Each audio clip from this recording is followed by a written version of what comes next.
வணக்கம். இங்கே வருகை தந்திருக்கும் பத்திரிகை ஊடக நண்பர்கள் அனைவருக்கும் என்னுடைய பணிவான வணக்கம். அஞ்சாமை என்னுடைய சினிமான்னு இல்லை, நான் தேர்ந்தெடுத்த நடிப்பு துறைக்கு வந்ததில் இந்த படம் பண்ணதில் நான் ரொம்ப பெருமைப்படுறேன். இந்த படம் ஃபஸ்ட்டு இந்த படத்தை பேசுகிறேன். இந்த படம் எனக்கு அரசு மூலமாக தான் ஒரு ஃபோன் பண்ணார். இந்த மாதிரி ஒரு சுப்புராம்னு ஒரு டைரக்டர் உங்களை மீட் பண்ணணும், நல்ல கதை அப்படின்னேன். சரி, நான் பொதுவாக கதை கேட்கும்போது எந்த எதிர்பார்ப்பும் இருக்காது, எதிர்பார்ப்பு இல்லாமல் தான் கதை கேட்டேன். கதை கேட்ட போது லிட்ரலாக நான் என் குழந்த அங்கே அப்போ தான் வந்துட்டுருக்கா, டிஸ்டர்ப் பண்ணாதப்போ அங்கே கொஞ்சம் நேரம் இரு அப்படின்னு சொல்லிட்டு கேட்டேன். அது ஆரம்பிச்சிட்டேன். Beautiful story. ஆனால் இந்த கதையை நம்ம எப்படி பண்ண போகிறோம், இதுக்கு என்ன பண்ணலாம், எப்படி, ஏன்னா இதில் ஒரு 4 காலகட்டம். இப்போ அவங்க சொன்னாங்க இல்லையா, 2019 கம்போஸ் பண்ண பாடல் ஷூட்டிங்கு, அதுக்கப்புறம் ஆட்கள் பிடிச்சின ஒரு 6-7 மாதம் சும்மா ஆஃபீஸ் போய் ஒரு ஷெட்யூல் திண்டுக்கல்லில் போய் ஷூட் பண்ணிவிட்டு, இப்படி கிட்டத்தட்ட 4 ஷெட்யூல் திண்டுக்கல்ல. ஏன்னா என்னுடைய கெட்டப் அந்த லைவாக விஷயத்தை பார்த்து பண்ண வேண்டியிருந்தது. பிரேக் விட்டு அதுக்கு அப்படி ஒரு தயாரிப்பாளர் கிடச்சாங்க. அந்த நாட்களை யோசிக்காமல் டைம் கொடுத்து போயிட்டு இருந்தாங்க. ஏன்னா திண்டுக்கல்ல ஒரே ஷெட்யூலாக முடிக்காமல் ஒவ்வொரு ஷெட்யூலுக்கு ஒவ்வொரு இதுவாக எடுத்தோம். அந்த காலகட்டத்தை எடுத்துக்கிட்டோம். அப்போது முதல்ல மம்முட்டி சார் அப்படின்னா நானும் உள்ளே ப்ரொடக்ஷனுக்குள்ளேயே நான் திருநாகர் சாரை மீட் பண்ணேன். அப்போ அவங்க பேசினாங்க, ப்ரொடக்ஷனில் ஹெல்ப் பண்ண முடியுமான்னாங்க. ஆக்சுவலாக நான் இந்த படம் கமிட் ஆனவுடனே அந்த டயத்தில் சில படங்களை விட்டுட்டேன். அதுக்கப்புறம் ஒவ்வொரு படத்துக்கும் நான் போயிட்டு வரும்போது, ஏன்னா எனக்கு வருமானம் வரணுங்கிறத போயிட்டு வரும்போது அவங்க வெயிட் பண்ணாங்க, ஏன்னா ஒவ்வொரு காலகட்டம் இருக்கணும்னு. அப்போ அந்த ப்ரொடக்ஷனில் உட்காந்து லொக்கேஷன்லாம் போய் பார்க்க ஆரம்பித்தோம். அப்போ மம்முட்டி சார் இருப்பாங்கன்னு மம்முட்டி சாரை போய் பார்த்து அவர் பண்ணிடுவாங்கன்னா அவங்களுக்கு ரொம்ப இம்ப்ரெஸ் ஆகிடுச்சு, இந்த படத்தை எப்படியாவது பண்ணிடலான்னு. ஆனால் அவங்க டேட்டும் இங்கே நம்ம வாங்குகிற டேட்டும் செட் ஆகாமல், அப்புறம் நல்ல அற்புதமாக ரகுமான் சார் வந்தாங்க. அவங்க ரொம்ப பிரமாதமாக பண்ணியிருக்காங்க. இப்போ படம் முடிஞ்சது, பியூட்டிஃபுல்லாக படம் முடிஞ்சது. இந்த படத்தை ஏன்னா நான் நடித்ததில் கொஞ்சம் அதிக பொருட்செலவு இந்த படம். அப்போ இந்த செலவை எங்கே கொண்டு போய் சேர்க்கறது அப்படிங்கும்போது தான் என்னுடைய நண்பர் இசக்கி அவர் தான் இந்த படம் பார்த்தார். அவர் தான் பிரபு சாரை இன்ட்ரடியூஸ் பண்ணி, பிரபு சார்கிட்ட எனக்கு பிரபு சார் அவங்க படம் பண்ணி இருந்த பழக்கம் இருந்தாலும் நான் கேட்கல எதுவுமே. இசக்கி தான் படம் பார்க்க வச்சாங்க. படம் பார்த்த உடனே அன்றைக்கே முடிவு பண்ணிட்டாங்க, அதை நாங்கள் எடுத்துக்கிறோம் அப்படின்னு. அதுக்கப்புறம் இந்த ட்ரீம் வாரியரில் இருக்கிற அத்தனை நண்பர்களும் சேர்ந்து இன்றைக்கு வரைக்கும் தோள் கொடுத்துட்ருக்காங்க. இதில் இருக்கிற அத்தனை நண்பர்களுக்கும் என்னுடைய நன்றியை தெரிவிச்சுக்கிறேன். பிரபு சார் ரொம்ப ரொம்ப நன்றி. உங்கள் கூட இருக்கப்பட்டுன்னு ஒரு எனக்கு ரீசெண்டாக எனக்கு ஒரு வருமானத்துலேயும் சரி, எனக்கு புகழாகவும் அப்படி ஒரு படைப்பு கொடுத்துட்டு மறுபடியும் உங்கள் கம்பெனிலேயே நான் ஒரு நல்ல படத்தை நடிச்சிருக்கேன். ரொம்ப சந்தோஷமாக இருக்குது. நான் ஏன் இதை நடிகனாக இருக்கிறதுல பெருமைப்படுறேன் அப்படின்னா, முதல்ல இந்த மக்களுக்கு குறைகளை மன்னர்கிட்ட போய் சொல்லணும்னா ஆர்ட் ஃபார்ம் மூலமாக தான் சொல்ல ஆரம்பித்தாங்க. நடனத்தாலோ நாட்டிய நாடகத்தாலேயோ இல்லை நாடகத்தினா வழியாவோ இப்படி தான் சொல்ல ஆரம்பித்தாங்க. நான் முதல் நடிக்க ஆரம்பித்ததே கூத்துப்பட்டில் நாடகத்தில்.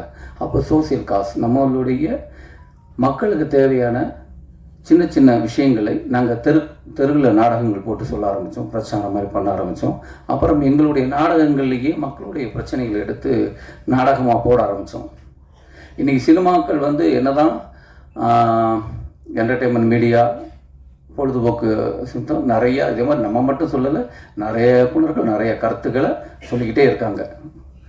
அப்படி எனக்கு சொல்லப்பட்ட ஒரு வாய்ப்பு தான் இந்த படம். இன்றைக்கி இருக்கிற பிரச்சனையை ரொம்ப அழகாக இதை எப்படின்னா யாரையோ எதிர்க்கிறதாவோ இல்லை யாரையோ ஆதரிக்கிறதுக்காக இல்லை, இன்றைக்கி இருக்கிற மக்களோட மனநிலை, மக்களோட வழியை ரொம்ப அழகாக சொல்லியிருக்காங்க. இந்த படம் பண்ணும்போது நான் இந்த படம் பார்க்கல, நான் எல்லாத்தையும் ஒன்று சொல்லுவேன். நான் சின்ன வயசில் படம் பார்க்கும்போது ஊரில் சாமி படத்துக்கு எங்கள் அம்மா கூப்பிட்டு போவாங்க. அப்போ நான் தேட்டரில் உட்காந்துருந்தா அந்த பாடல் வரும்போது இந்த 2 பக்கமும் லைட் இருக்கும், அது அப்படியே எரிய ஆரம்பிக்கும். திடீர்னு ஆவேசம் வந்து ஒரு அம்மன் பாடல் வந்ததுன்னா ஊரில் இருக்க 2, 3 பேர் 4 பேர் அப்படி ஆட ஆரம்பிச்சிருவாங்க. ஊரில் பார்க்கலாம் அந்த ஆவேசம். அது நான் என்னவா அப்போ வந்து ஐயோ மியூசிக் அவங்கள இழுத்துருச்சு, இல்லை அந்த படம் அவங்களை இழுத்துருச்சு, இல்லை அவங்கள தாக்கம் இழுத்துருச்சு, அப்படி தான் போயிருந்தது. ஆனால் நீங்கள் நாடகத்துறைக்கு நடிப்புத்துறைக்கு வந்தபோது தான் தெரிய ஆரம்பிச்சது, அவங்களை ஒருங்கிணைக்க ஆரம்பிச்சது. அவங்க என்ன ஃபோக்கஸ்டாக இருக்காங்களோ அது போக ஆரம்பித்தாங்க, அவங்க எமோஷனில் வெளிப்பட்டதுன்னு. அப்படி தான் இந்த படம் பார்க்குறேன் நான். கிட்டத்தட்ட நான் என்னுடைய படங்களை வந்து ஒரு தடவை 2 தடவை பார்த்துட்டு அதுக்கப்புறம் எனக்கு என்ன தெரியும்னா, படத்தை விட என்னோடய ஃப்ளா தெரியும், என்னுடைய குறைகள் தெரிய ஆரம்பிச்சிடும். நான் அதை தான் நோட் பண்ணிகிட்டு இருப்பேன். நான் அதிகமாக கிட்டத்தட்ட சுதன் எடிட்டர் சார் அவர் எடிட் பண்ணும்போது நான் அவர் கூடயே உட்காந்து பின்னாடி சோபாவில் உட்காந்து பார்த்துக்கிட்டே இருப்பேன். இந்த படத்தை நான் அவ்வளவு தரம் பார்த்துருக்கேன்.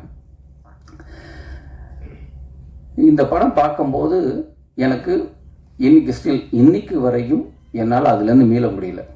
இந்த படம் பார்க்கும்போது அத்தனை பேருக்கும் இதை நான் கண்டிப்பாக நான் உங்களை வந்து இந்த படம் ரிலீஸ் ஆகி போனதுக்கப்புறம் உங்களை நான் சந்திக்க தான் போகிறேன். நீங்கள் இப்போ கேட்கலாம், கண்டிப்பாக இதை பார்த்த அனைவரும் நீங்கள் அதுக்குள்ளே போயிடுவீங்க, உங்களை கனெக்ட் பண்ணிப்பீங்க. ஏன்னா இது வந்து நம்ம படம், இது ஒருத்தரோட படம் இல்லை, இங்கே இருக்கிற எல்லாரோடைய படம். இங்கே மட்டும் இல்லை, எங்கெல்லாம் பார்க்குறோமோ இந்தியாவில் இருக்கிற அத்தனை மனிதர்களோட படம் ரொம்ப அற்புதமாக எடுத்திருக்காங்க. அப்படி நான் ஒரு பிரச்சனையை என்னுடைய நடிப்பு தொழில் மூலமாக சொல்கிறதுக்கு ஒரு வாய்ப்பு கிடச்சிருக்கு.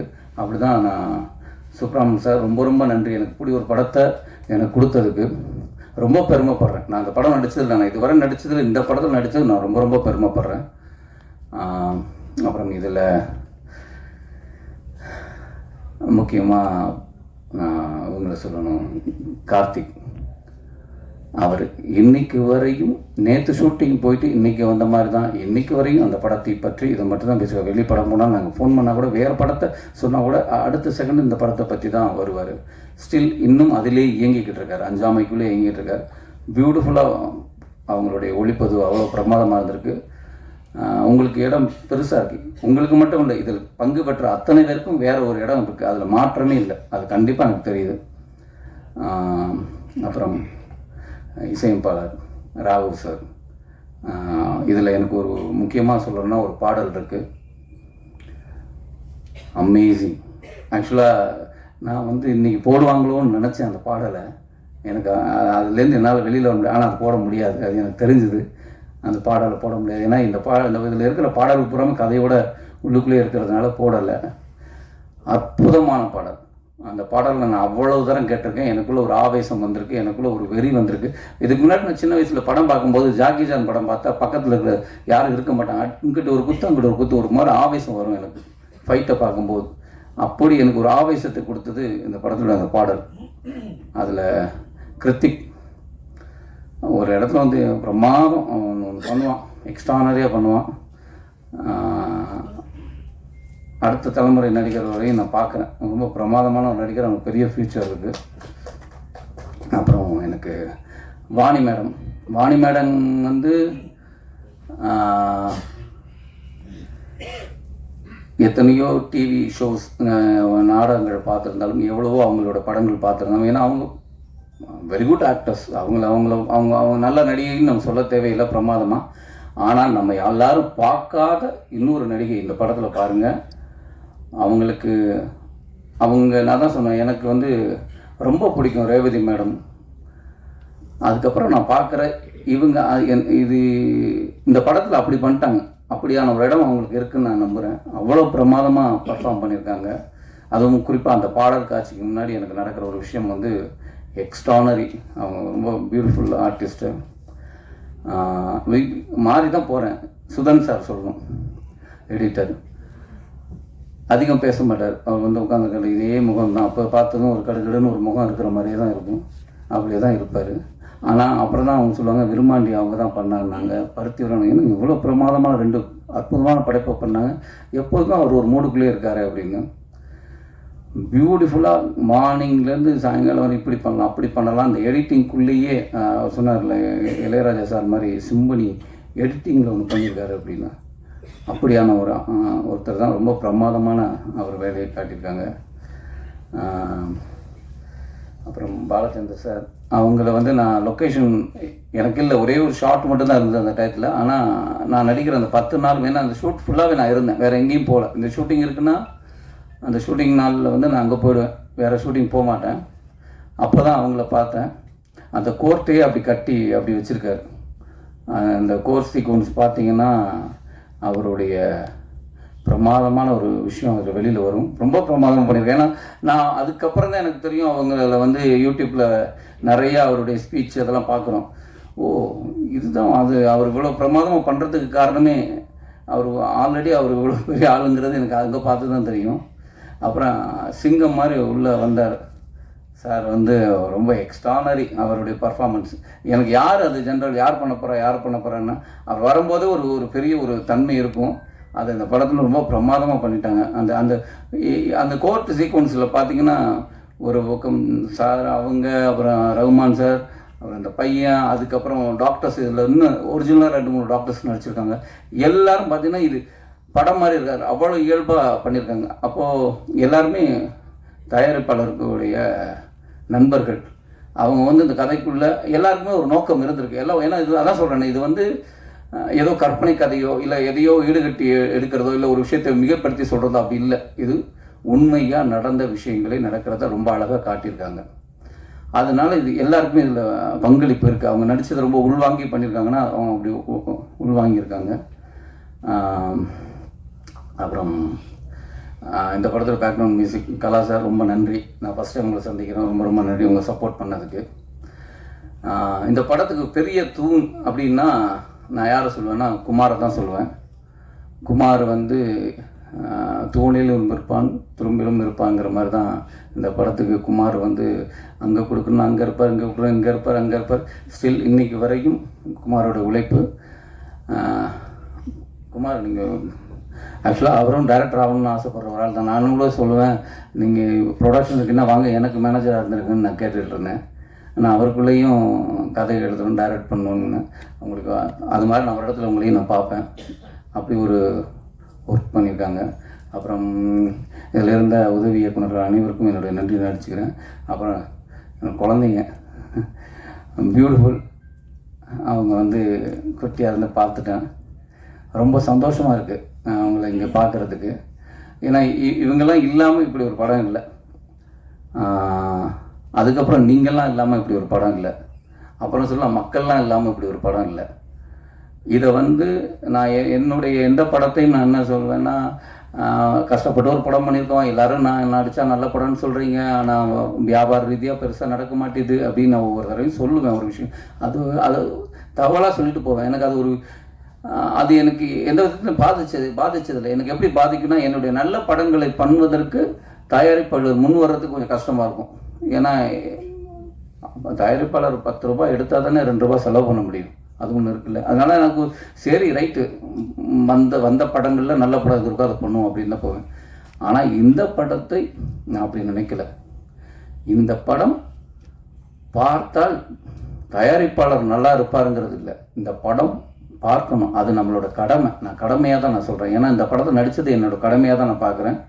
அது மாதிரி தான். ஏன்னா இந்த படம் நடித்தது பணம் வாங்கிட்டு தான் நடித்தேன், ஃப்ரீயாக நடிக்கல, பணம் வாங்கி தான் நடித்தேன். ஆனால் அத்தனை நாளும் நான் வந்து இதில் என்ன வேலை செய்யணும்னு இல்லை, எல்லா வேலையும் செஞ்சுருக்கேன்.